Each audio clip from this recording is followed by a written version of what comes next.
शिवसेना पक्ष आणि चिन्हाबाबत आज सुप्रीम कोर्टात सुनावणी। निर्णय येईपर्यंत धनुष्यबाण चिन्ह गोठवा। ठाकरेंच्या शिवसेनेची मागणी। कोर्टात ऑनलाईन सबमिशन दाखल।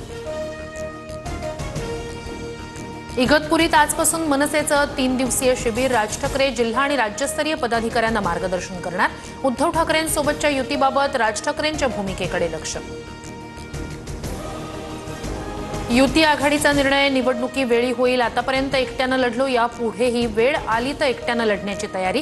ठाकरे सेनेसोबतच्या युतीवर मनसे नेते बाळा नांदगावकर यांचं सूचक वक्तव्य। अक्कलकोटमध्ये संभाजी ब्रिगेडचे प्रदेशाध्यक्ष प्रवीण गायकवाड यांना काळं फासलं। संभाजी महाराजांचा एकेरी उल्लेख केल्याचा आरोप। 7 जणांवर गुन्हा दाखल, तर घटनेनंतर कार्यकर्त्यांकडून फुलांची उधळण करत दुग्धाभिषेक। हल्ला भाजप पुरस्कृत, माझ्या हत्येचा कट होता। संभाजी ब्रिगेडच्या प्रवीण गायकवाड यांचा सरकारवर आरोप, तर शरद पवारांनीही गायकवाडांना फोन करत घटनेचा नोंदवला निषेध। भाजप प्रदेशाध्यक्ष रवींद्र चव्हाण ॲक्शन मोडवर। पुढील 6 दिवस घेणार बैठका।